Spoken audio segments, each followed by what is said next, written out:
man, of Adam, and it's interesting because this is kind of like basically this is exactly what it's like almost is exactly what the Maamar is speaking about, right?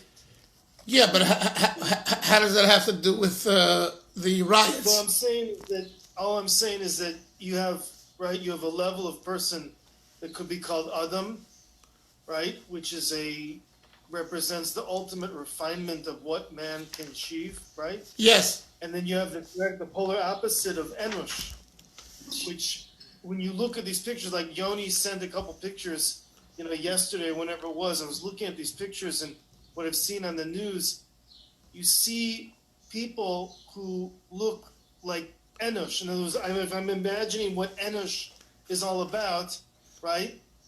So you see that, and it's so the question my wife asked me, she wanted me to ask a question, is it possible that a person, let's say, who's in the category of Enosh, or can a person work on themselves and move from level to level? For sure. Because, you see, a person can change their machshava, dibur, maisa, their thought, speech, and action. This is a fundamental thought in Tanya, right? Your behavior mode. Yoni mentioned the behavior modification. The behavior mode, and I'm talking about behavior not just in maisa, in action, but also in speech and in thought. One can change what you think about, what you speak about, and what you choose to do. What you cannot change is the seichel that Hashem gave you, meaning you see it with children. We have children. Why is it that one child gets things quickly and another child takes them a long time? They come from the same parents. That's from heaven. That's from Hashem. Now, there are ways of helping one develop their greatest potential, and sometimes you can actually get to the core of the person, get to their core where they really have a good seichel, but it was dormant for a long time. Excuse me, it wasn't used, or it was abused, whatever. Okay. But normally the seichel and even the midos. You see, probably you're asking me, your wife's asking, can you change your midos? You can change the behavior and choice of your midos, but at the end of the day, certain people are more rigid and certain people are more kind. Okay. The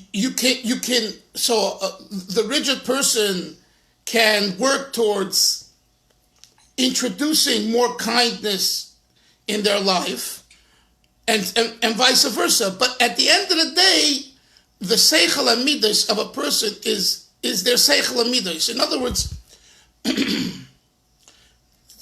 the Frierdiker Rebbe has certain discourses which he touches on this, and it's a very sensitive issue, and it's an issue that we don't like confronting. But the issue is, he says, sometimes you have a person who outwardly is the nicest guy, and inside he is a terror.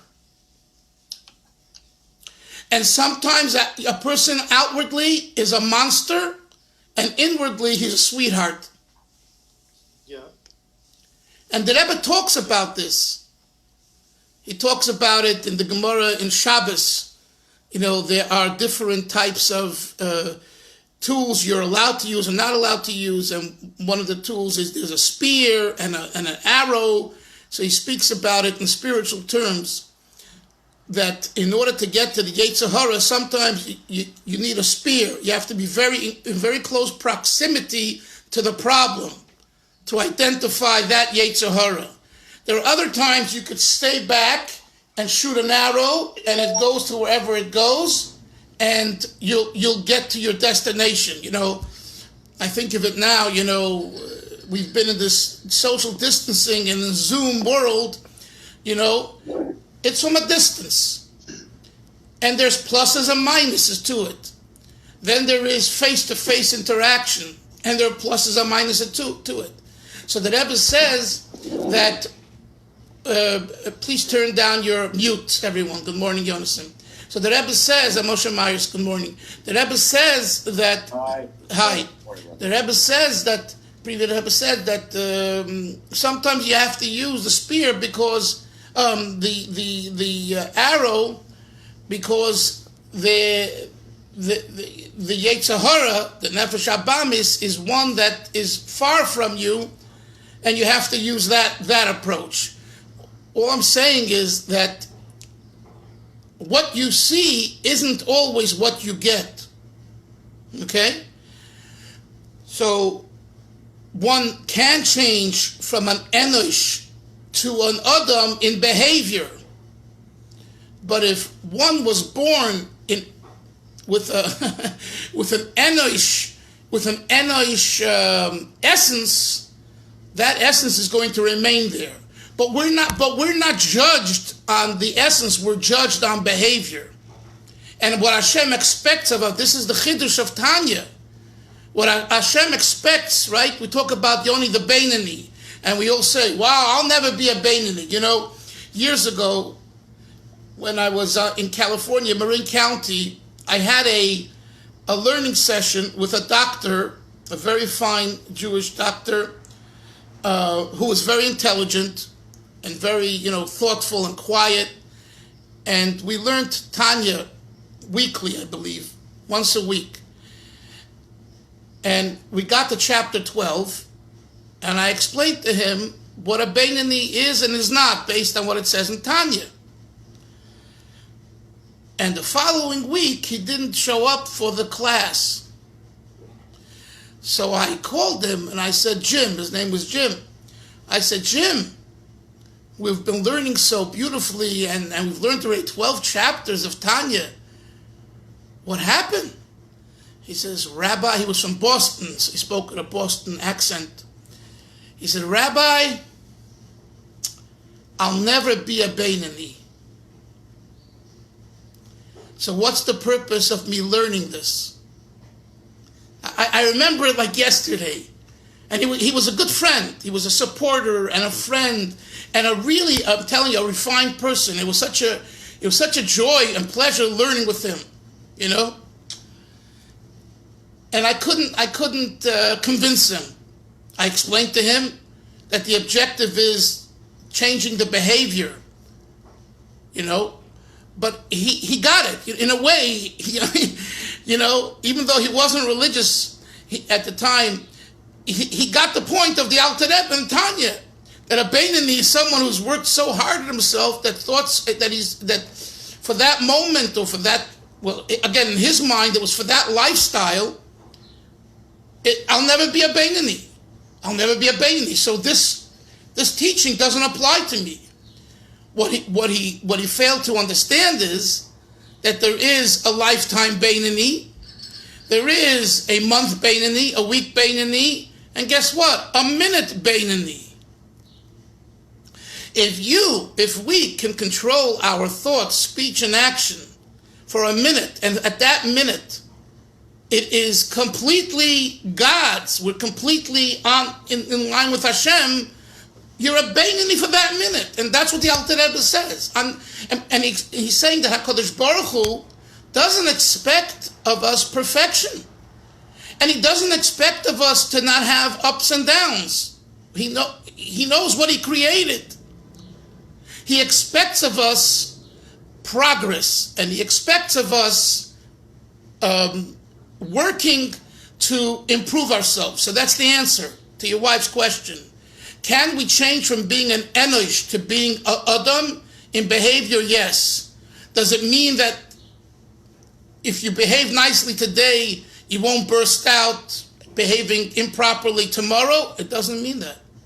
Does it mean you're a hypocrite? And it doesn't mean that either. As long as you really mean it and you're working on yourself, it's what Hashem wants. Naturally, a person who, the Gemara says, the Alter Rebbe brings it in Tanya, and it's brought in this Holy Svarim, someone who says Echta, Famous Gemara. Echta, I will sin, va'ashuv, and I'll do tshuva. What does the Gemara say? Ein maspikim biyodai, la'asis tshuva.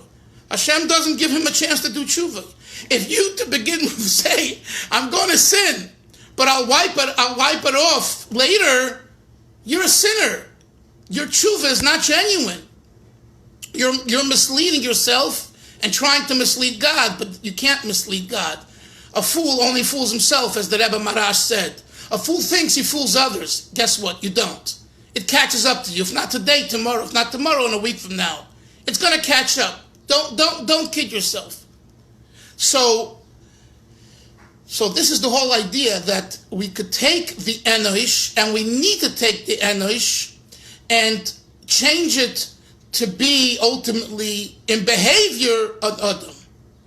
And if we go with that attitude, and this is a very important message to share with our children and grandchildren and family and the youth, and also to people, to adults who have been in Yiddishkeit for so many years, and you turn around and you say, I'm still the same old guy. You know, I like my, whatever I did in the 60s and the 70s, I like the same tivus. You know what I answer to that when people say that? And guess what? I like my tivus.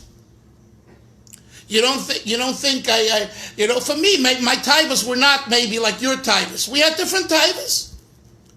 But the tivus of a person don't go away. I don't want to go into details, but I was once speaking with a 95-year-old man. 95. And he mentioned some things to me. This was when my wife and I just married. We were newlyweds. And he mentioned some things about relationships. I walked out of there. I said, I can't believe it. He's 95 years old. And he's talking about, intimacy and issues that I just thought he would. I didn't, maybe I was naive, and probably I was. I just came out of yeshiva. But that whole concept of, a dirty old man, that whole idea. In other words, if a person doesn't refine their thinking and their feelings, you can be 95, 65, 55, 25. It ain't going away. It's there. You're still an Enosh. You're still a behemoth. What did the Holy Kotzker say, Hillel? The Holy Kotzker was on his deathbed. He's on his deathbed. It's moments before he's dying. And in his good old Kotzk wittiness, he says, you know what they're gonna, he said it in Yiddish, I say it in English, you know what they're gonna say after my death? I'm thinking now about what they're gonna say after my death. Wow, the Kotzker died with such holiness. And I'm thinking about that now, what people are going to say after my death. You're dying. That's what you're thinking about? What they're going to say about you, how they're going to praise you after you die? Yeah, he says. That's how the Yetzer Hara, the Nefesh Abam, is with you till your last day. And the Yesh and the ego is prominent. So for one person, the Yetzer Hara and the Nefesh Abam is about the ego as you're lying there on your deathbed. And for another person, he's 95 years old, talking about, issues that, not in a vulgar way, but just, that show that the person is still the same person he was when he was a teenager. and the raging taiva hasn't ended, And then I told you the story of the 92-year-old man in Manhattan. I couldn't believe it. He asked me to find him a wife at 92. So I said to him, like, Charlie, what do you need a wife for? Like, you're 92. I mean, 94. I didn't want to say you're half dead, like, what are you doing? No, he needs a wife at 94.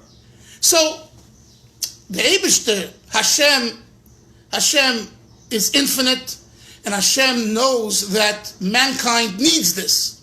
It's not the pshat that this is wrong. It's right, but we have to recognize what we are.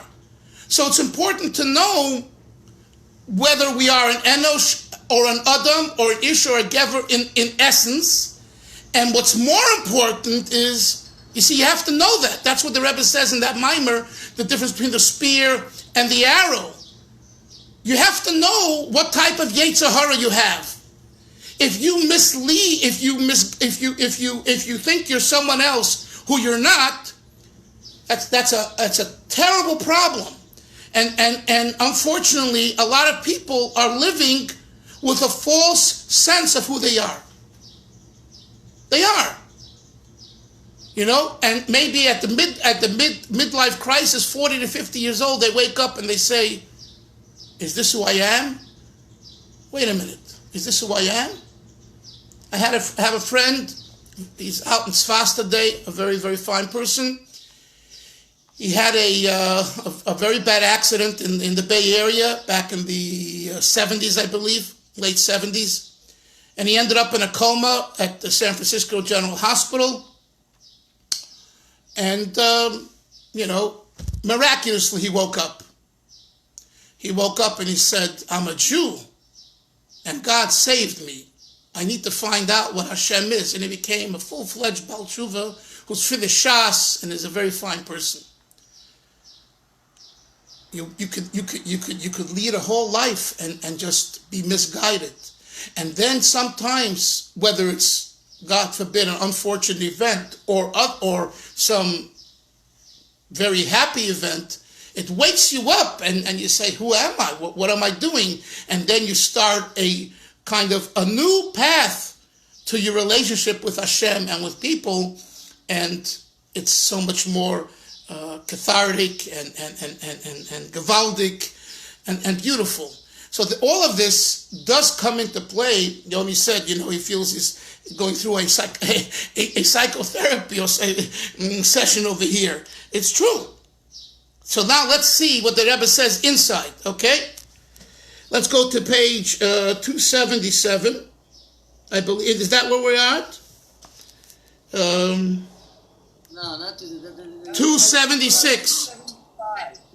275? Correct. 275. We're on 275. No, we're still on the bottom of 274. The bottom of 274. Right. Thank you. We're 3 lines from the bottom. No, not 3. What? We only have till 274. Moshe, can you send more pages? Yeah, please do so now, because we're going on to 275 very shortly. Right now. Okay, so we learned yesterday about the difference between the seichel of a human and the seichel of a behemoth. That the seichel of a human is who the human is, whereas the seichel of the behemoth is what we call seichel hanikna. It's an acquired, an adopted seichel, and it's subordinate to the midos. It's there to justify the midos. This is what we learned towards the end of yesterday's shir. So now let's go. We're actually a little above. And we learned by a human being, Yoni, it is impossible to not have midos coming from seichel and seichel bringing midos. There's a correlation between the two. A mind, when you use your mind, there's an offspring, a result, a midah. A midah comes from somewhere, from a seichel, from a thought. That's what we learned towards the end. Yesterday, let's go, it's 1, 2, 3, 4. 4 lines from the bottom, towards the last 4 words on that 4th line from the bottom. Me'achar d'shneihem. Me'achar d'shneihem ke'echod, since both together, hein seichel v'hein midos, both seichel and midas, intellect and character, heimimailas hamidaber, they are of the virtue of the human species. So it's inseparable to say, I'm a great intellect, so I'm a great man. My friend, you can be a great intellect. I also recall there's a city in Marin County called Fairfax. Not the Fairfax in Los Angeles, the Jewish area, but it's a city, Fairfax, and it's in like a more rural West Marin, it's called. And it's known for its, hippies and counterculture and, alternative lifestyles. It's a very interesting place. I had a few interesting Jewish souls there that I dealt with, and it was very interesting. So one of them there lived was a guy from Brooklyn, and he was a professor. I still remember his name till today. And he was a genius. He was, I believe, a math professor at Berkeley. And he was like and when I met him, so I invited him, once a month, I would have a guest speaker come on a Motzei Shabbos in the winter to do a Melava Malka. I brought different speakers, and on different topics. And I would provide, a story and a vert. So I provide the Jewish part, and he could speak about almost anything, we spoke. So I thought that this is an interesting, he's a Jewish professor, left Brooklyn, came to California, he's at Berkeley, and where is he living? He's living in Fairfax. Like, he doesn't settle in more of a traditional city. And he wasn't married. And that was very interesting. And, but when I met with him, his pants were short, like there was a flood, His glasses were 150 years old. And he spoke with this, he spoke like a real absent-minded professor. Like, to me, like, Rabbi,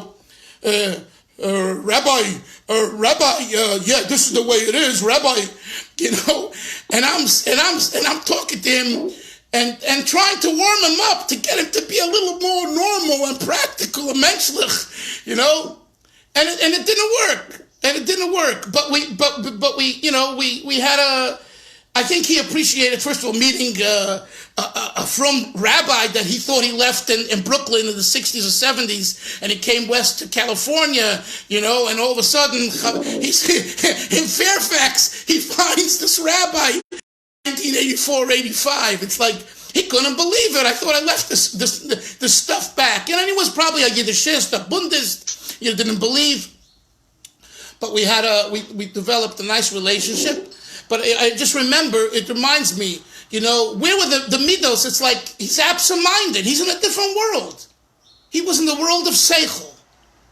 But the world of seichel requires midos. And I'm not saying he was a bad person. That's not what I'm saying. I'm saying like he just, didn't relate to the outside world. So in certain areas, he wasn't a mensch. But it didn't interest him. He didn't want to be a mensch. What we're learning here is that Hashem created the min hamadaber, the human species, any and all of the human species, to be seichel and midos. Seichel and midos. Everyone has their set of seichel and midos, but that's part of the human experience. Let's continue. The idea is the hein emes, true. The seichel and midos it's true that seichel and midos are not possible, one without the other. Nevertheless, they are two separate entities, the Mailis Hamadaber, that comprises man, the human being. Veheim, Balei Seichel. There's one category of people that we call masters of Seichel, and the other category is called Ubali Hamidos, master of character. So although both are needed for the human experience, nevertheless, at the end of the day, all humans fall into one or the other category, Yonason. Are you a Baal Seichel primarily, or are you a Baal Midos primarily? And this isn't a negativity, towards Hashem making it this way. No, this is part of life. In fact, it's a healthy part of life. So if you need a strong Baal Seichel, let's say you want a teacher for a class, and and they're very bright students, and they're going to relate better to a more of an intellectual teacher, you choose such a teacher. If you bring into the classroom more of a Baal Midos, it's not going to work. Because as much as he is caring and loving and refined, they relate to Seichel. You know, can you answer my question or not? You know, although I always say that at the Chabad encounters in the 70s, which I would attend as a young teenage student, you know, when you had Rabbi Zalman Poser and Rabbi Friedman, he was ready from the younger ones, and Dr. Block and Dr. Chanoka, Yonason, I think, probably knows most of these names. So, and these were like in December when the college students had off. So the Shluchim brought them to Crown Heights, and they had a weekend. It was called the Pegisha weekend, the encounter weekend, the meeting weekend. And I remember there was such bright students, some of which were in Morristown later, when Yonason and I were in Morristown. I mean, you had some very, very bright people. And they would get up and they would argue with Emmanuel Shochat, you know, who's such a big intellect, and Zalman Posner was a tremendous intellect, and they would, you know, prove God's existence, prove Torah is eternal, and the rabbi would say something, and they would say that's nonsense and hogwash, and I'll tell you why.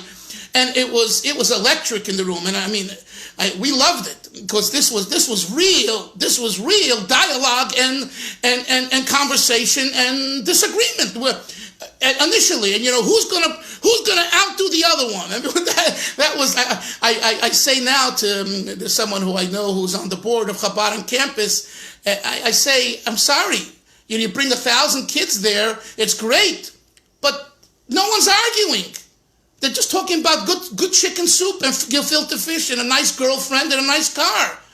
Who's talking about the real issues? Is there a God? Where is God? How is God? Why is God? Prove it to me. So, all Shabbos, you had these lectures, and then Motzei Shabbos, midnight. It was called the Midnight Farbrengen. It was led by Rabbi Dr. Block from Ontario, London. I don't know if you knew this man. He was a professor of philosophy at University of right, and he was. I know who he is. And he's already in Olam Emes. He was Greek philosophy. Right. Yeah, and it was.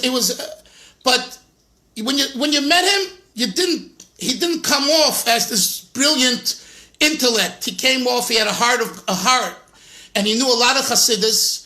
He was a roommate. My father came to America for a short while. My father needed a bed, and he ended up in his room, and they were roommates, my father told me. And my father would lay down to sleep, wow. and he was sitting and learning Likutei Torah at 12, 1, 2 in the morning. My father said, Dr. Block, why don't you go to sleep? He says, what? He says, all day I'm at university. I have to learn Chasidus. And he wouldn't go to sleep before he learned his quote of Chasidus. And my father worked, he was also tired, but I'm saying he was going to sleep. So anyway, so Dr. Block led what was called the Midnight Farbrengen. The midnight, and who sat next to him? A mashpia of Yonason's in Morristown called Rabbi Avram Lipsker. Was a very special yid in his own right. He is, Baruch Hashem.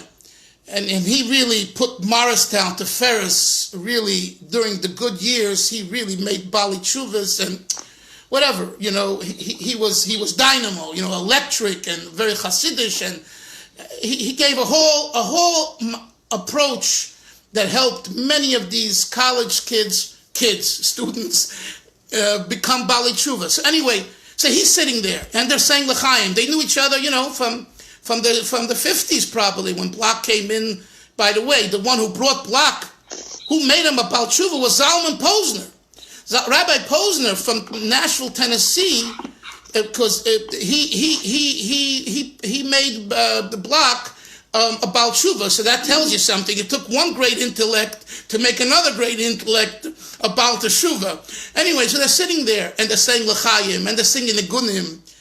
And the aura and atmosphere at the Farbrengen wasn't argumentation, it was heart.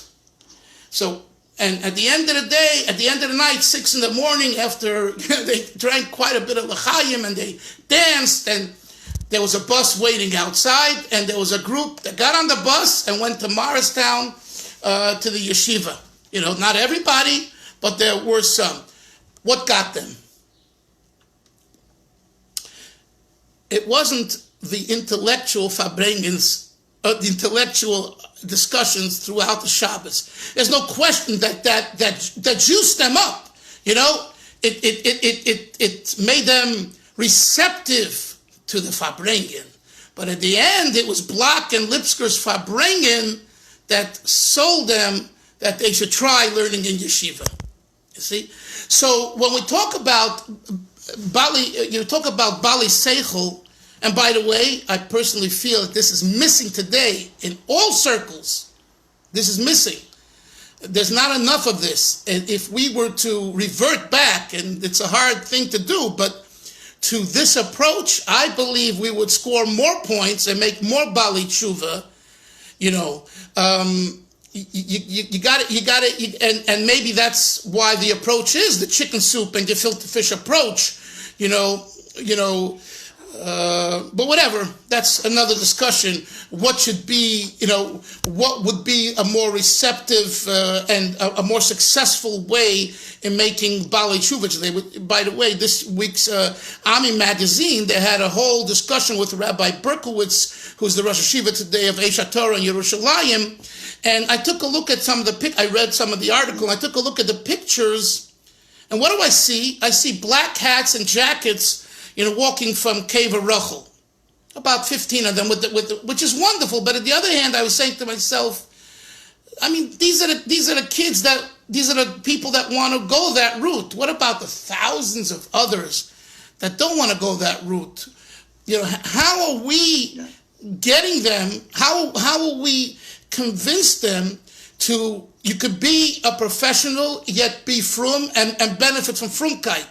In other words, it seems like there's a gap. It's either all or nothing. It's like either I become a right-wing Orthodox guy today with a black hat and a jacket, and I go into a Eish HaTorah or a Chabad, blah, blah, blah, or a Sephardic school, whatever, and I'm full-fledged, and and either I become a Litvak, I become a Chassid, I become a Rabbi Vadi Yosefnik, and what about the thousands and thousands of other kids? You're right.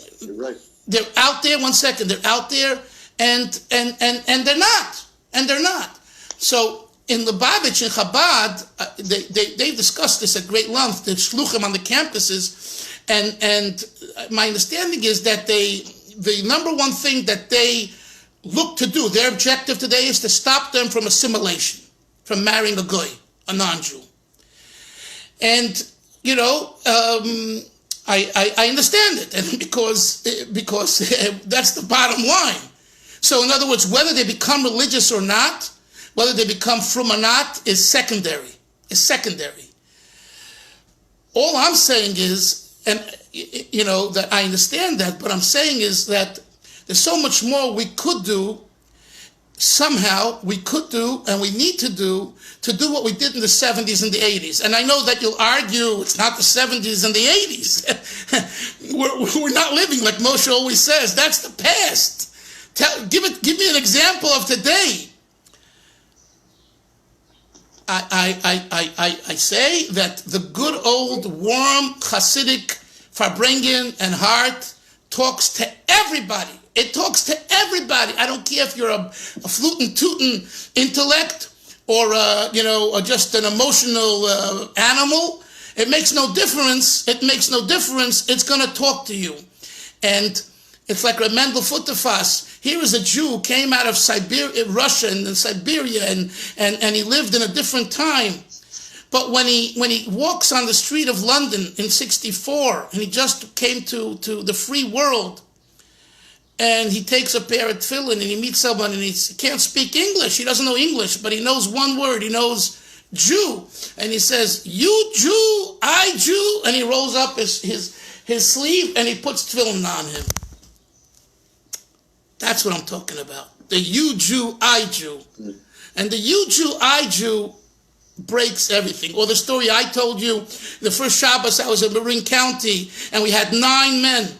And here I am, Chaim Dalfin comes from the Rebbe and Brooklyn, and I'm not going to have a minyan? What kind of loser am I? I got 9. I can't, no way. The Rebbe didn't send me at the age of 23 to be a loser the first Shabbos. And it's 90 degrees outside, and it's hot. and no one's in the streets. It's July 1984. I tell guy from under his car, right? That's right. That's the story. Very good. Moshe remembers. And I walk outside, and no one's there, and I'm with my talis, and it's boiling. And I say to everyone inside, wait. And they say, this rabbi is nuts. We don't have a minyan. We waited a half an hour. Let's go. No. I walk down the block, and I see someone under a car. And he's changing the oil, and he's dirty. I say, excuse me, sir, can I talk to you for a moment? He says, sure. He comes out, schmutzig. And I say, by any chance, do you happen to be Jewish? Shalom, hello, how are you? What's your name? He says, yes, I'm Jewish. So I say, come with me. And I put my arm under his arm, and we walk from there down 4 houses to my house, the Chabad house. And he was numbered. And on the way there, he says, but I know nothing about Judaism. All I know is that I was born to a Jewish mother. I said, that's enough for me. In this situation, it's called in halacha shasat chak, where you don't have anyone else. You can be mitzad of him to a minyan. You can include him in a minyan. And we made the minyan. This is, in a way, a lost art. It's a lost art. I'm not bragging. I'm just saying I remind myself of what I did when, in those years, and what I was raised with, in that whole 1970s, 60s, 70s environment, and the emeskite, the truthfulness of that approach made Bali Tshuva. In all communities. We saw it in Lubavitch at that time, openly, because it was the time. In Yerushalayim, I'm sure you saw it in the yeshiva, let's say, the diaspora yeshiva. Reb Shlomo, started with Rabbi Goldstein, and then it took off like fire, right? It was the right time. People were searching. Reb Shlomo used his music, his stories, his Divrei Torah to engage those people, and it exploded and it took off. Right now we're in a different place. However, I still feel that approach will turn on the young man or woman and get them. Anyway, why am I saying this? Because, and we have to go back. The Rebbe says here, Aval im zeh, you have to know that Bali Seichel and Bali Midos are two different Mahusim, two different entities. So when you work with someone and yourself, you know who you are. If you're Hillel, a big intellect, and you're using Midos to try to get you to be, it's not going to work. At the end, it's not going to work because you're turned on by Seichel. Let's continue. V'heim Bali Seichel, Bali Midos, Ushneha Hashemis, the Gever ve'Enosh. Now he concludes with the two other names. Until now, Yoni, we've been learning about Adam and Enosh. Now he turns to the two middle names. Gever, like you said, Ish a Gever, right? Gever, I'm sorry. One second. No, I'm sorry. He talks about the Gever and Enosh. Now he speaks about Gever and Enosh. Hey, Mrak. Oh, I'm sorry. He said earlier that he divided the four ideas behind the name into two categories. Remember? And what he said is that the category number 1 is Adam and Ish, Seichel and Midos. So now he turns to the other two types of names, Gever and Enosh, because he put them in another category. So he tells us about that. Shnei Hashem is the Gever ve'Enosh. Heim Rak, Shemus, next page, 275, top. Heim Shemois HaToyar.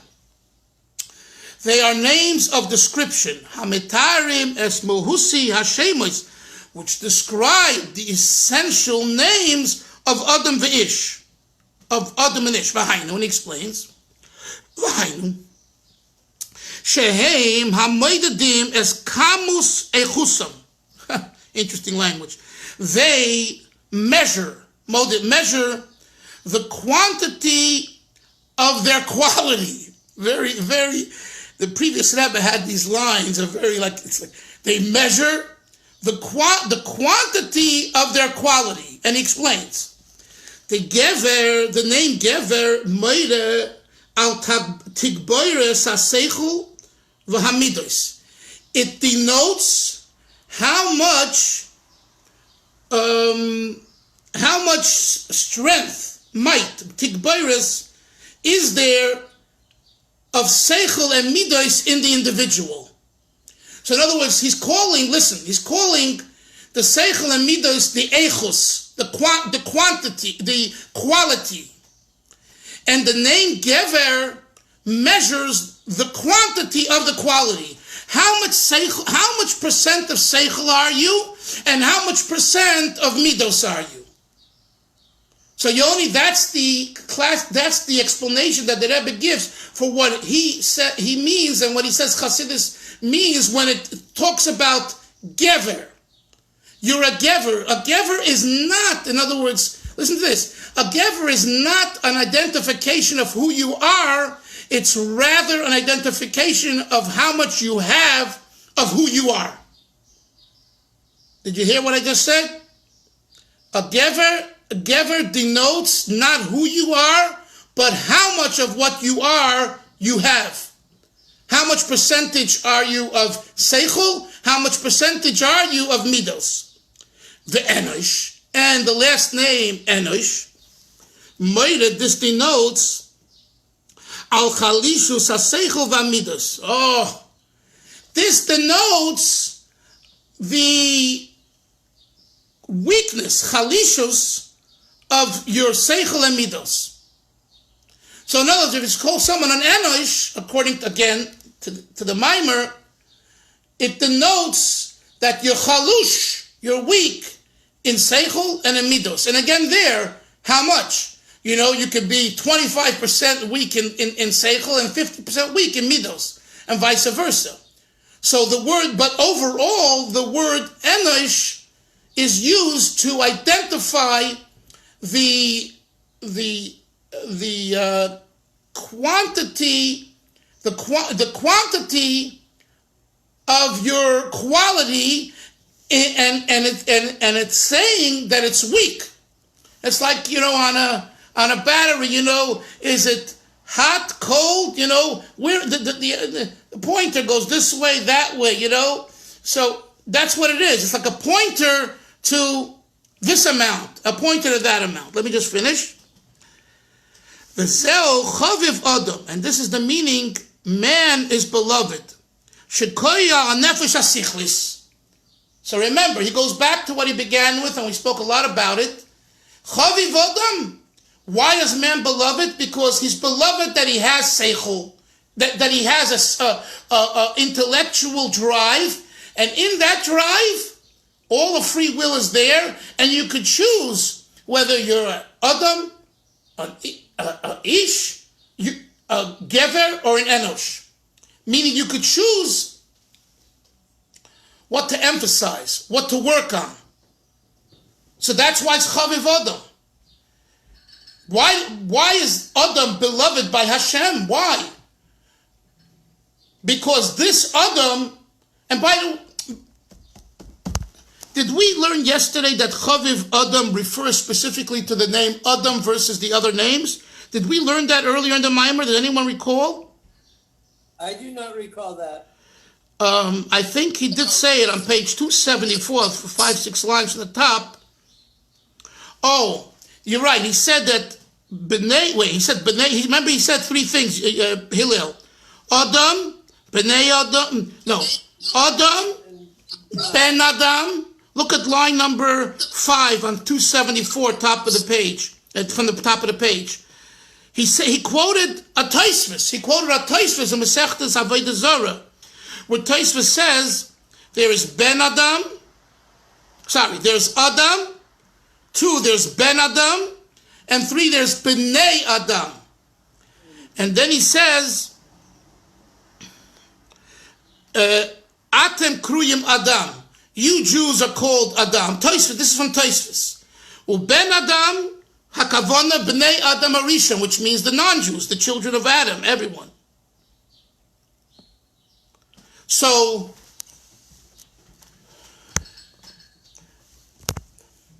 So when he says Choviv Adam, so when he says, according to the Rebbe in the Maamar, Choviv Adam, beloved as man, doesn't refer to the non-Jews. It refers to the Jews. What part of the Jew? The Nefesh HaSichlis. Yes, he did say in the beginning that when he used the term Adam, he's talking about Jews. Right. So he's consistent with that at the end now of this chapter. V'zeu Chaviv Adam shekoy al nefesh hasichlis. But whose nefesh hasichlis? A Jew's nefesh hasichlis, not a non-Jew's. That's another analysis. It's another group. I mean, I haven't really, frankly, seen in Chasidus a discussion of all these aspects in general man. In other words, this discussion, this is what I'm thinking about. All of this discussion that we're discussing until here, and especially this last chapter, would it be different for a non-Jew? Would it be different for a guy, for a Gentile? And if you say it is, explain yourself. How would it be different? What Goyim don't have seichel? Of course they do. They don't have midos. That's intrinsic to the human species. This is what I'm questioning. In other words, you understand what's bothering me? He's associating Chaviv Adam to the Jew. That's what he said earlier in the Maamar. And I would think that this type of discussion is independent of being a Jew. It's for humanity. Okay, we'll leave it here. Yeah, go ahead. What? Go ahead, Moshe. What? No, I was just saying Adam predates Wood as a Jew, so that's why. Yeah, I understand, but that's right. So I'm asking.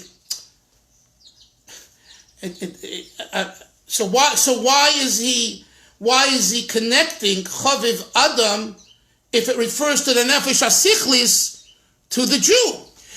Chaviv in Yisrael, Moshe, I understand. Beloved are Yidden, which goes on the Nefesh Elikis, Yonason. That makes sense. But Chaviv Adam, okay, maybe I'll try to ask someone who might give me an answer. Guys, have a great day. I think it was a nice discussion today. Okay. Yes, Moshe, anyone want to say something? Okay. Have a good day. Hatzlacha. We'll see everyone tomorrow. Take care.